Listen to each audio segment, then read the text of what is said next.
conciencia. Así que vamos a leer, o voy a leer. Yo les recomendaría que cierren su Biblia y escuchen. Yo leo. Si yo leo aquí en el altavoz, ¿para qué tiene que leer usted allá? Así que concéntrese, relájese, tome nota. Amén, tome nota. Ya. Vamos a aprender sobre la conciencia. Hebreos capítulo 9. Voy a leer un pasaje extenso, así que no se me desesperen porque a mí me gusta mucho leer la palabra de Dios. Dice la historia que la iglesia primitiva, es decir, después de la resurrección de Jesús, se formó la iglesia y en los cultos se leía una porción de las escrituras tan amplia como fuera posible. Así que pasaban 1 hora o 2 solo leyendo y luego hacían una breve reflexión sobre ese escrito.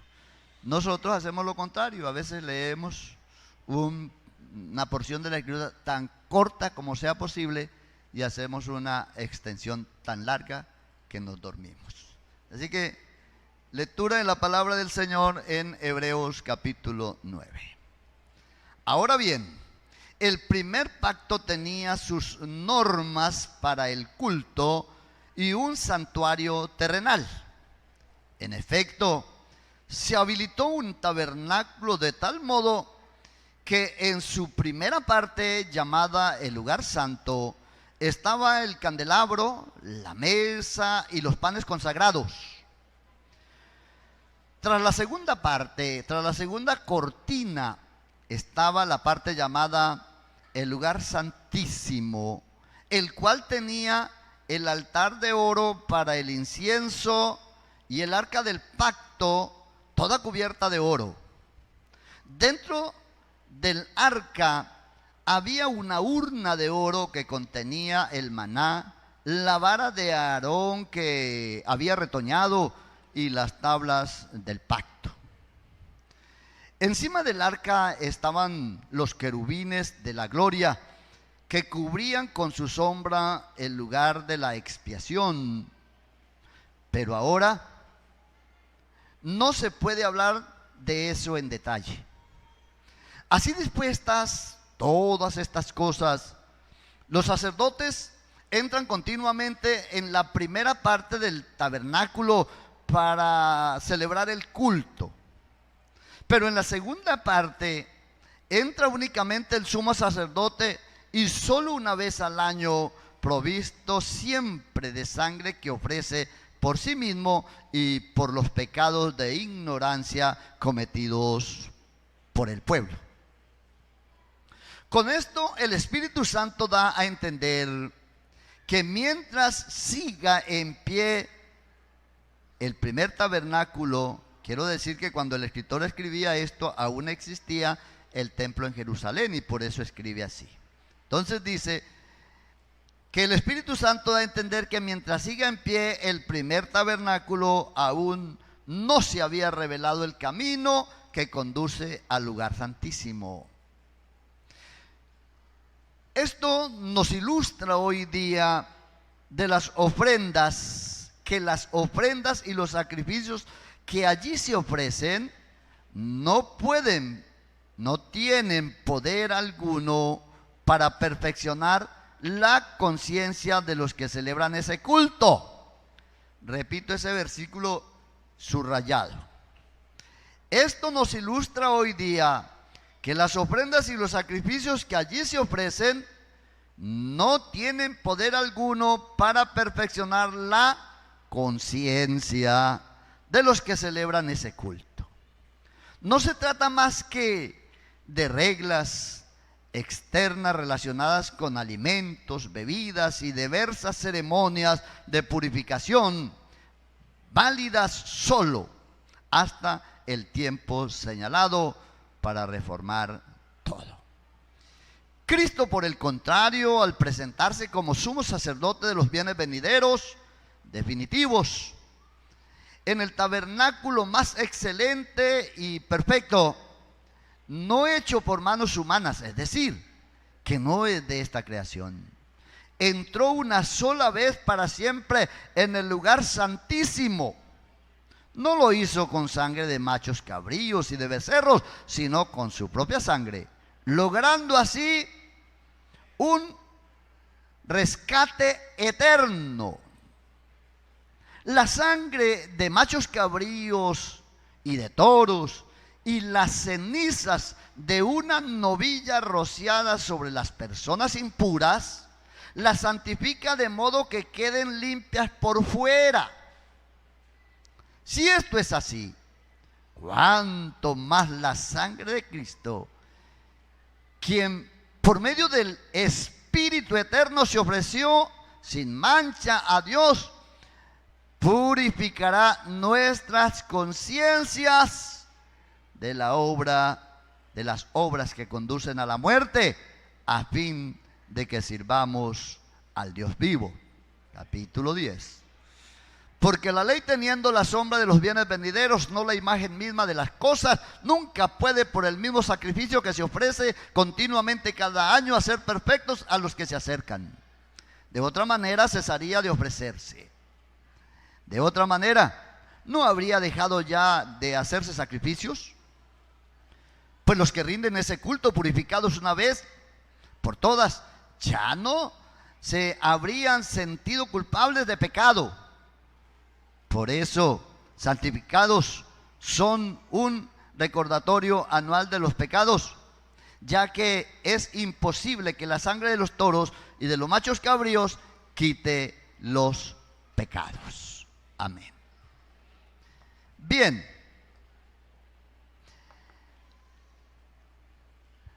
Lamentablemente, aquí está haciendo, y usted puede seguir leyendo todo el pasaje, que es muy importante, acerca del nuevo pacto, el antiguo pacto y el nuevo pacto, acerca de las bendiciones del Nuevo Testamento, las promesas cumplidas en el Nuevo Testamento. Y no sé cómo hay gente que quiere vivir en el Antiguo Testamento, cuando el Antiguo Testamento realmente solo tiene sentencia de muerte, mientras que el Nuevo Testamento tiene promesas de vida. Gloria al Señor. El Antiguo Testamento estuvo lleno de imágenes y de figuras y de sombras, pero el Nuevo Testamento nos lleva siempre a Cristo. Así que el objetivo de esta mañana es que tengamos conciencia de la obra redentora de Jesús y que tengamos conciencia de tener una conciencia tranquila. Amén. Primero que todo, no sé si la mayoría saben que la palabra conciencia se puede dividir en dos aspectos. El uno se llama conciencia sindéresis. ¿Conciencia qué? Estamos en una escuela dominical, así que conciencia sindéresis. A ver, ¿realmente quiénes habían escuchado sobre la conciencia sindéresis? No, nos está enseñando aquí cosas raras, ¿no? Lo natural de la vida. ¿Cuál es la conciencia sindéresis? La conciencia del ser humano, del conocimiento del lugar donde está y de lo que está diciendo y realmente sus proyectos. ¿Usted no ha oído? ¿Usted está consciente de lo que está diciendo? ¿Usted está consciente de para dónde va? ¿Usted está consciente de dónde está sentado? ¿Usted está consciente de ese programa?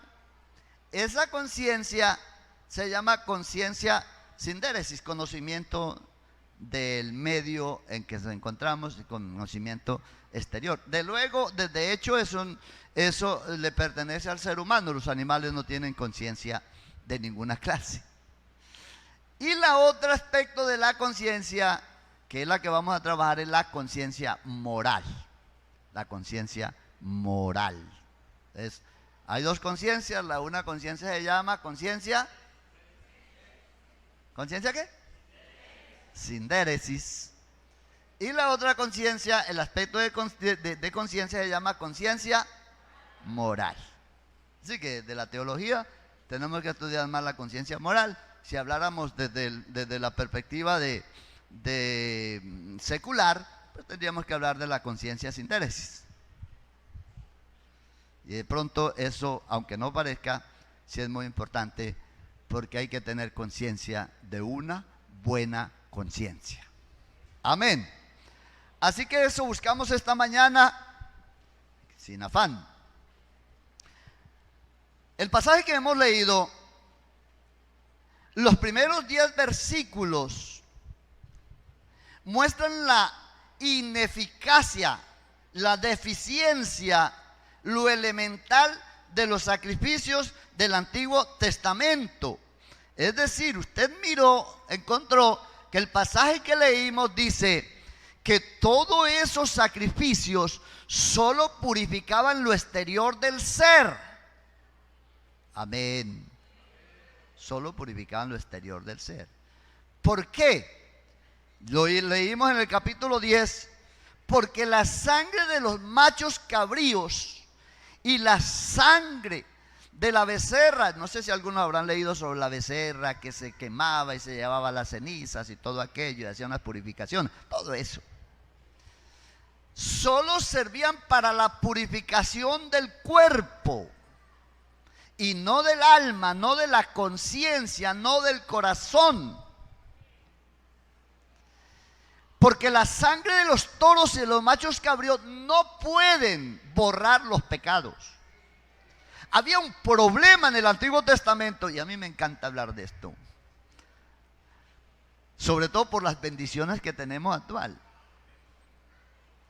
Porque lo que hacía la sangre de los machos cabríos y todo ese procedimiento ceremonial, que dice el versículo 10, que consistía en diversas abluciones o diversas ceremonias de purificación, como quieren hacer algunos hoy en día con sus ceremonias de purificación y el agua bendita y todas aquellas boberías que no sirven para nada. Realmente no sirven.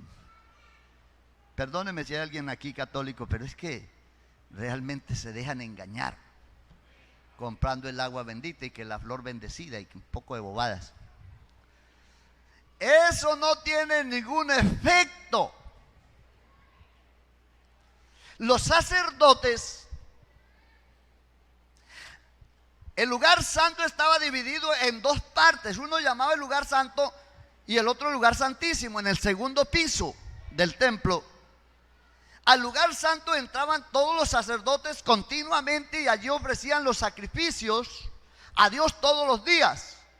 Desde luego había todas las tardes un sacrificio, sacrificaban todas las tardes y todas las mañanas sacrificaban un animalito para interceder por el pecado de ignorancia del pueblo. Y eso es importante tener claro, que la intercesión era por los pecados de ignorancia, bien fuera de debilidad o desconocimiento, pero no por los pecados de arrogancia. Los pecados de arrogancia nunca se aceptó sacrificio. Estos sacrificios, el sacerdote entraba, hacía sacrificios y luego una vez al año entraba hasta el lugar santísimo, donde había algunas cosas como el arca del pacto, con algunas cosas internas o externas, pero estaban internas dentro del lugar santísimo. Y entraba con unas campanillas que hacían ruido cuando él caminaba. Pero además de eso, llevaba las manos bañadas en sangre, sangre ajena, y se presentaba para interceder y hacer un sacrificio por el pueblo. Y luego salía y continuaba haciendo eso todas las veces. Y cada vez que entraba el sacerdote y hacía un sacrificio, estaba recordando todos los pecados, porque la sangre de los toros y de los machos cabríos no pueden limpiar de pecado a nadie. Entonces, ¿qué hacía? Cada vez que se presentaba un sacrificio de un animal, tiraba por encima del pecado, tiraba un manto bañado con sangre que presentaba ante Dios, y el pecado quedaba transmitido, pero no quedaba perdonado, no desaparecía. Esto está como complicado, pero que el Señor nos ayude a entender. Así que cada vez, y yo les voy a mostrar alguna escritura, algunas razones para lo que estoy diciendo. Así que cada semana y cada día se iba tendiendo un manto de sangre de animales que cubría los pecados de ignorancia del pueblo. Y esto permanecía allí, porque todos esos sacrificios y todo ese manto que arropaba todos los pecados tenían un objetivo.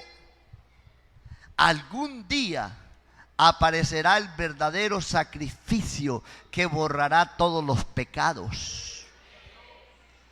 Y lo que más me alegra es que hay un pasaje en las Escrituras, en Zacarías capítulo 14, una profecía que dice: en aquel día saldrá de Jerusalén un río de agua viva que se dividirá en dos brazos, y un brazo se extenderá hacia atrás y el otro brazo de ese mismo río se extenderá hacia adelante.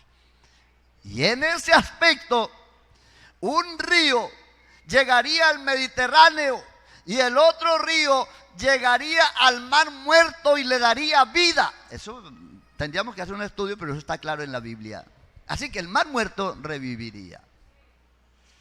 Así que cuando Cristo murió allá en la cruz del Calvario, brotó un río de agua viva. Y por eso el Señor dice: el que cree en mí, como dice la Escritura, de su interior correrán ríos de agua vivas. Ese aplauso para Él, porque Él ha hecho una obra extraordinaria.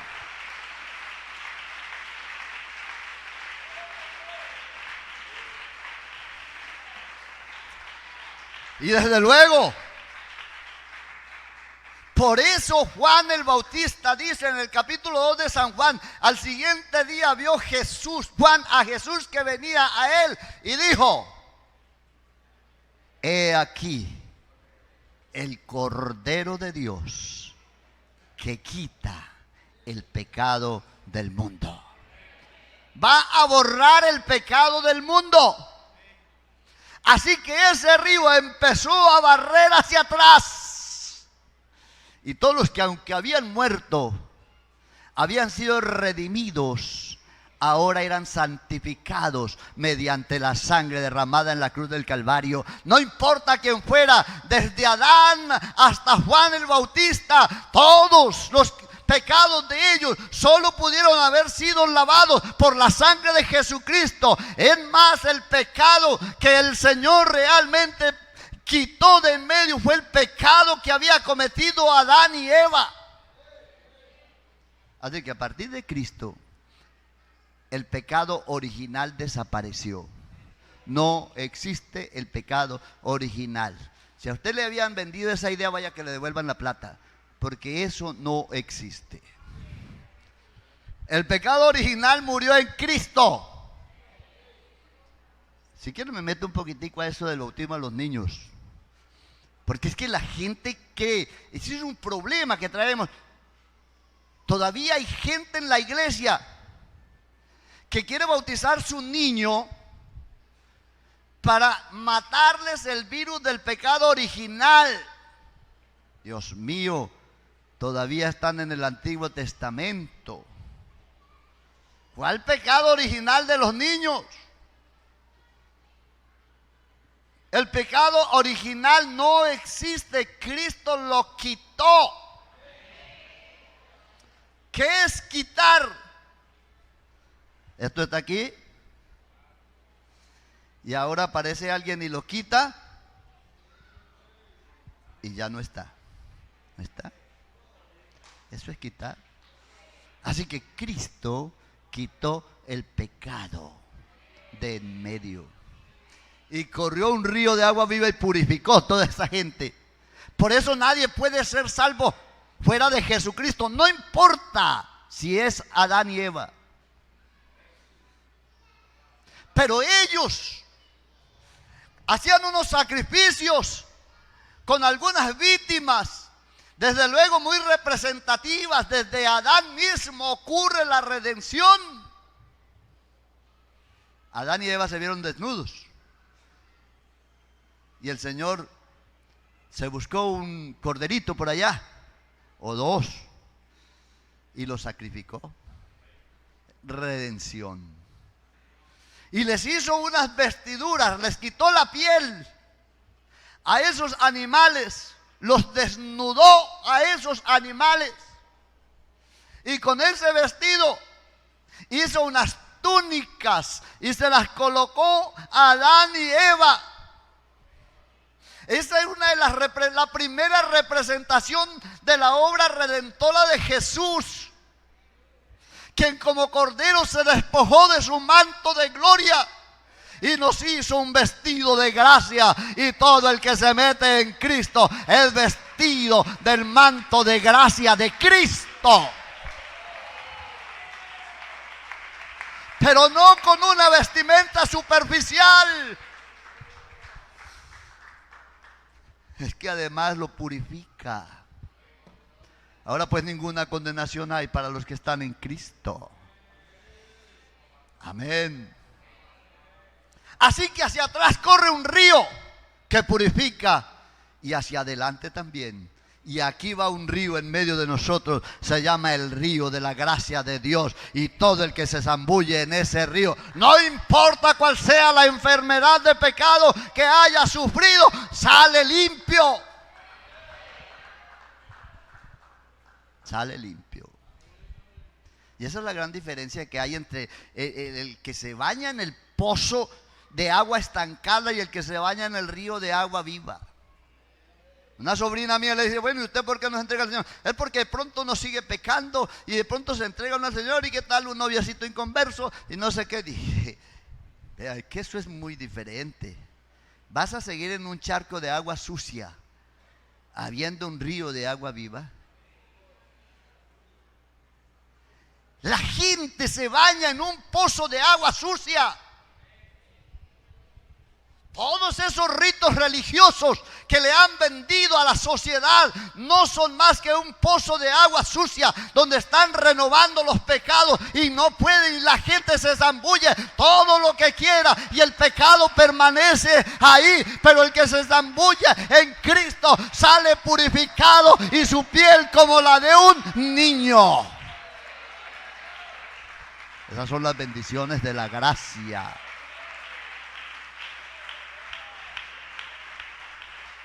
Porque la sangre de los toros y de los machos cabríos no puede nunca quitar los pecados. Nunca quitaban los pecados. Dice el versículo 9. Aquí. Versículo 9. Estos nos ilustra hoy en día que las ofrendas y los sacrificios que allí se ofrecen no tienen poder alguno para perfeccionar la conciencia de los que ofrecen ese culto. Pero me gusta mucho el versículo 13. Pero si la sangre, dice, la sangre de los machos cabríos y de los toros y la ceniza de una novilla rociada sobre las personas impuras, las santifican de modo que quedan limpias por fuera. Si esto es así, ¿cuánto más la sangre de Cristo, quien por medio del Espíritu eterno se ofreció sin mancha a Dios, purificará vuestras conciencias de obras que conducen a la muerte, a fin de que sirvamos con alegría al Dios vivo. Gloria al Señor. Entonces, nosotros tenemos que tomar conciencia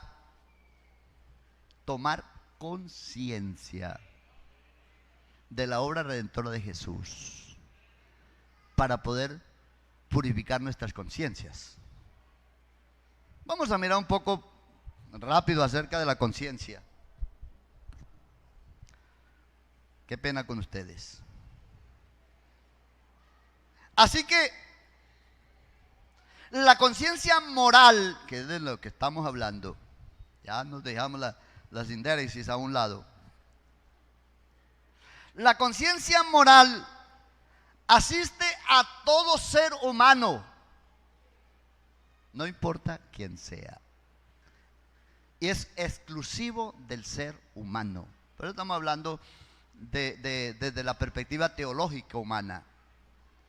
Solamente el ser humano tiene conciencia moral. Los animales no tienen conciencia moral. La conciencia moral es la capacidad de diferenciar entre lo bueno y lo malo. Si usted lee Génesis 3:22, hay una declaración de Dios acerca del ser humano. Y Dios hablando seguramente con los ángeles, porque yo no creo que estuviera hablando con más nadie. Dijo: he aquí que el hombre ahora es como uno de nosotros, sabiendo el bien y el mal. Vamos a poner guardia sobre el árbol de la vida, no sea que coma del árbol de la vida y viva para siempre. Así que aquí hay dos aspectos y solo me voy a limitar a hablar del conocimiento del bien y del mal que todo ser humano tiene. No importa qué tan malo sea ni qué tan bueno, todo ser humano es conciencia. Por eso utilizo más la palabra tiene, prefiero utilizar la palabra es, porque la conciencia en el ser humano es, como decimos, innata. La conciencia en el ser humano está ahí desde que nace, solo que se activa en algún momento en la adolescencia. El niño tiene conciencia, pero no la tiene activada. Y no voy a entrar en detalles sobre eso porque no hay tiempo. Por eso, vuelve a tocar, quiera o no. Por eso bautizamos solo a las personas después de adolescentes en adelante, niños no. ¿Por qué no bautizamos niños? Porque el niño no tiene conciencia activada. No es que no tenga conciencia, la tiene ahí, lo que pasa es que no se ha activado, pero no tiene abierta, no le han prendido las luces del edificio. Yo digo, bueno, el ser humano nace, desde que nace con todo, completico, pero es como un edificio bonito con todas las luces apagadas, por ahí la más elemental. Entonces tiene conciencia sindéresis. El niño empieza, después del año o 2 años, empieza a tener conciencia sindéresis, pero no conciencia moral. Así que el niño sí sabe dónde está, sabe quién es el papá, sabe quién es la mamá. Usted le pregunta a un niño de 3 años quién es su papá, cómo se llama, dónde sus hermanitos, cómo se llama, usted dónde vive. Ya esa conciencia es de conocimiento y se llama conciencia sindéresis, pero no es conciencia moral. Así que el muchacho o la muchacha, el ser humano, en eso de los 12 a los 15, cualquier día de esos, se le prende el bombillito La ciencia dice que el ser humano tiene en el centro del cerebro una glándula que se llama, la glándula, ¿cómo se llama? La glándula pituitaria, ¿cierto? Esa glándula pituitaria del ser humano, voy a dar hasta a enseñar aquí hasta ciencia, medicina, que le revolvemos a todo. Esa glándula pituitaria se activa entre los 12 y los 15. Señor, ayúdame. Entre los 12 y los 15 se activa. Y el muchacho empieza a cambiar física y psíquicamente. Cuando hablamos de lo psíquico es su cerebro, la psiquis. Empieza a cambiar. Y de hecho el jovencito empieza a crecer y a mirarse en el espejo y a gustarle a las chicas, y a las niñas les pasa igual, empiezan a formarse en unas damas hermosas y se van poniendo todas que no quieren ni pisar el suelo y no quieren hablar con nadie, y empiezan a ellas a ser muy eleganticas y a gustarle a los chicos, y eso, todo eso está bien, eso es lo natural de la vida. Claro, no está bien que se viva eso, sino que la inclinación es la normal. Que a una niña empieza a gustarle el muchacho, hay que sabérselo manejar. Pero es normal que a una niña le guste un niño. Cuando el niño pequeño habla de que esta es mi novia y la niña dice que tengo mi novio, ellos entienden, inclusive es muy común que la niña se enamore del profesor. Aparentemente, mi novio es mi profesor. Y algunos hasta dicen mi novio es mi papá. Y algunos hasta pelean con la mamá porque dicen me está quitando a mi papá y él es mi papá y yo lo quiero más y es mío. Y una cantidad de cosas. Niños, conciencia sin déresis, no conciencia moral. Entonces en esa edad, cuando la glándula pituitaria se despierta, es como si empezaran a prender todos los bombillitos del edificio. Y van van subiendo y se va despojando el muchacho y la muchacha y se van poniendo y van cambiando y van empezando a sentir peso de culpabilidad. Ahora dicen, si no me bautizo me pierdo. Le dije al hijo mayor, me dijo a los 12, papá, yo quiero que me bautice. Le dije, ¿usted por qué quiere bautizarse? Digo, no sé, yo quiero servir al Señor, no sé.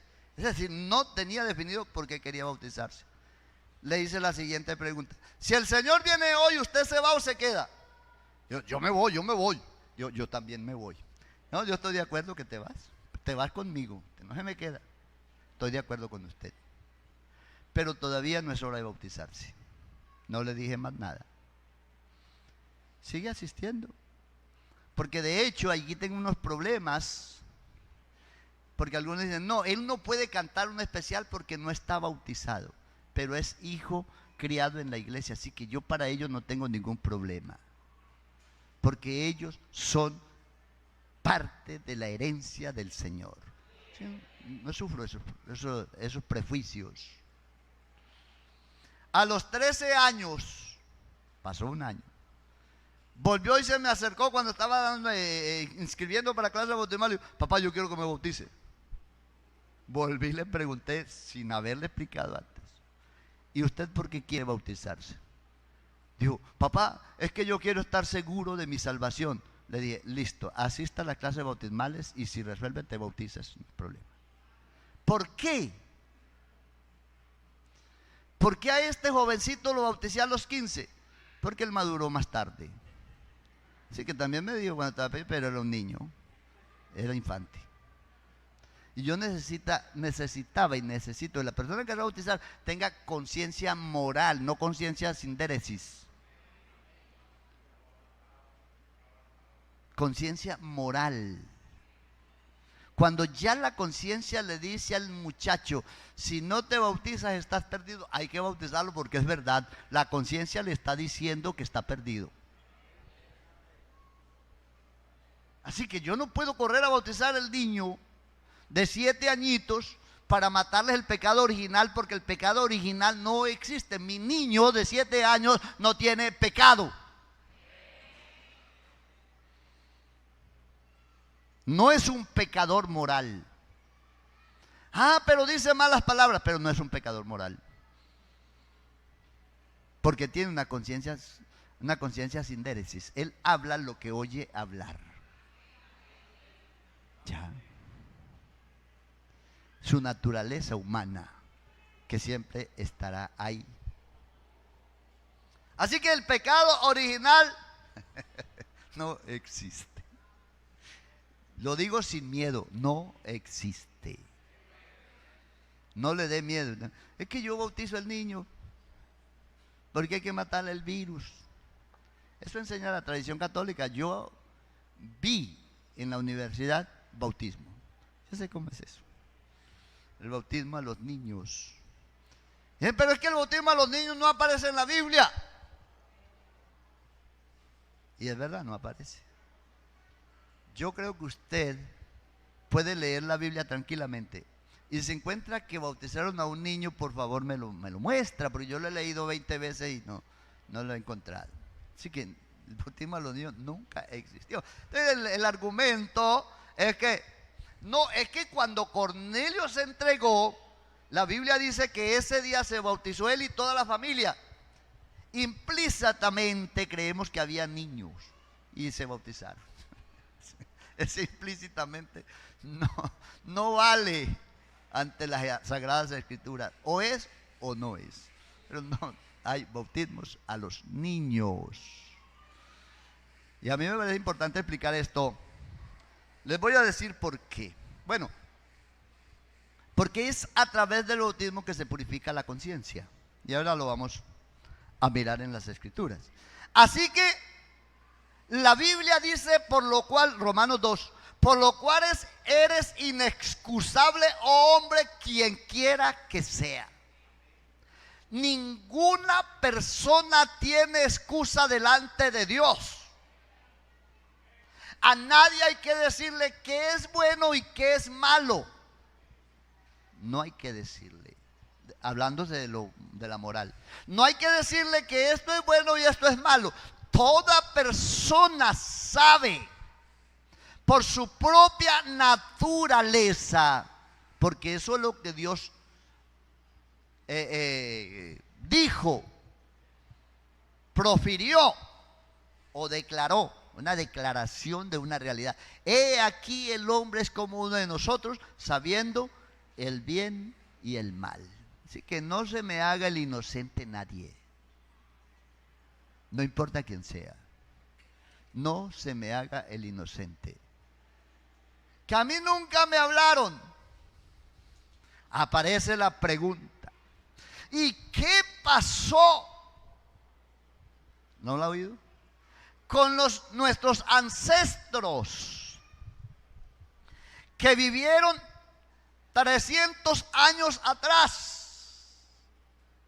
¿Qué pasó con ellos? Si no había el Evangelio. ¿Qué pasó con nuestros ancestros? Del 1700, del 1600, del 1700, del 1800. ¿Qué pasó con ellos? Si la iglesia pentecostal entró aquí en el 40 y... ¿40 qué? En el 37. ¿Qué pasó con ellos? ¿Quieren irse a la Biblia? Romanos capítulo 2, por allá los versículos 14. Vamos aclarando de una vez esos punticos. Romanos. No se me duerman, por favor. Capítulo 2. Amén. Dice 13, 14 al 16. Porque no son los oidores de la ley los justos ante Dios, sino los hacedores de la ley serán justificados. Porque cuando la gente común, vamos a ver cómo dice esta versión, de hecho, cuando los gentiles que no tienen ley cumplen por naturaleza lo que la ley exige, ellos son ley para sí mismos, aunque no tengan ley. Mostrando la obra de la ley escrita en sus corazones, dando testimonio su conciencia. Subrayen la palabra dando testimonio su conciencia, y acusándole o defendiéndole su razonamiento. ¿Cuándo ocurrirá eso? El día en que Dios juzgará por Jesucristo los secretos de los hombres conforme a mi evangelio. Ese día la conciencia de cada uno lo acusará o lo defenderá. Amén. La conciencia los va a acusar o los va a defender el día en que Dios juzgará los secretos de los hombres, porque la conciencia es la que guarda y juzga. Sin embargo, ya voy a terminar, creo que me tocará terminar el próximo, quién sabe cuánto terminar, pero el próximo no, terminar con esta enseñanza. Pero lo que yo quiero es que tengamos claro dos cosas. Uno, si nosotros somos conscientes de la obra redentora de Jesús, no tenemos por qué tener conciencia de pecado. Porque la sangre de Cristo limpia la conciencia. Y si la sangre de Cristo no limpió la conciencia suya, está usted perdido. Échele agua bendita y la que quiera, pero lo único que puede limpiar la conciencia es la sangre de Cristo. Ahora, el problema que quiero plantear es que tenemos que ser conscientes de una limpia conciencia. Porque el problema ocurre porque nos sembraron allá en ese mundo, nos sembraron unas ideas que nos cuesta asumir realidades. Entonces están tan acostumbrados, y la gente enseñó y la tradición les enseñó que cada que ibas a un culto, llámese misa, a ese culto, cada que iba tenía que pasar a confesarse y tomarse la hostia mientras el cura se bebe el vino. Porque hasta donde yo sé no le dan vino a la gente, no lo participan de la sangre, solo le dan cuerpo. Y entonces llegamos a la iglesia y queremos seguir con lo mismo. Cada vez que vamos al culto estamos pidiendo perdón por el pecado. Y estamos creyendo, nos va mal, nos sale mal el negocio. Y dice, ay Señor, me salió mal este negocio. Sería porque yo me robé la vaca hace 20 años.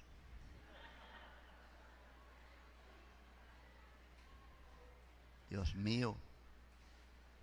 Ay Señor, perdóname que hace 20 años me robé la vaca. ¿Cuántos años tiene entregado el Señor? 10.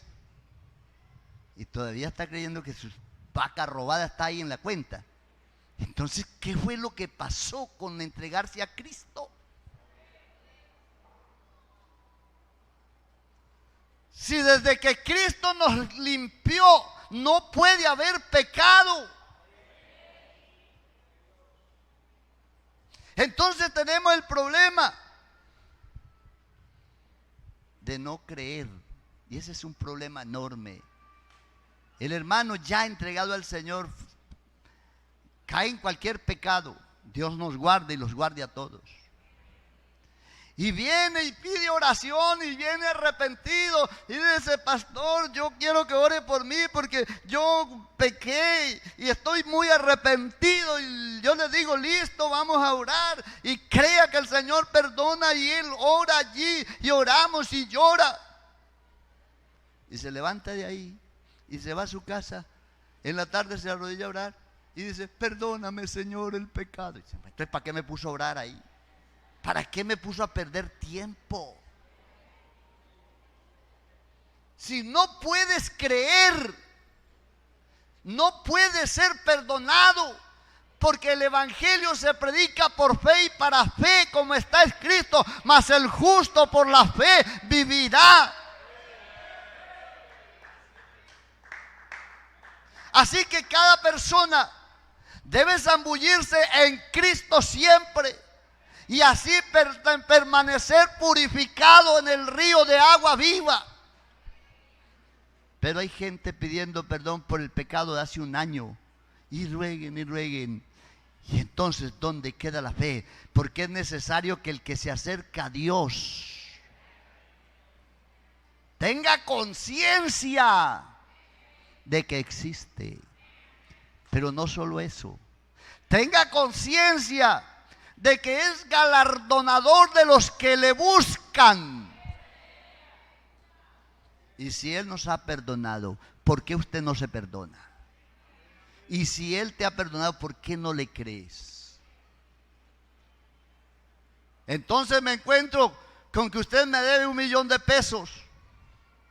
Y usted me dice, hermano Juan, no he podido pagarle, no me alcanza. Le digo, hermano, le perdono ese 1,000,000. No es que le esté perdonando, si usted me da 1,000,000 no se lo perdono. Estoy contando aquí una historia. Tranquilo que aquí nadie me dé el 1,000,000.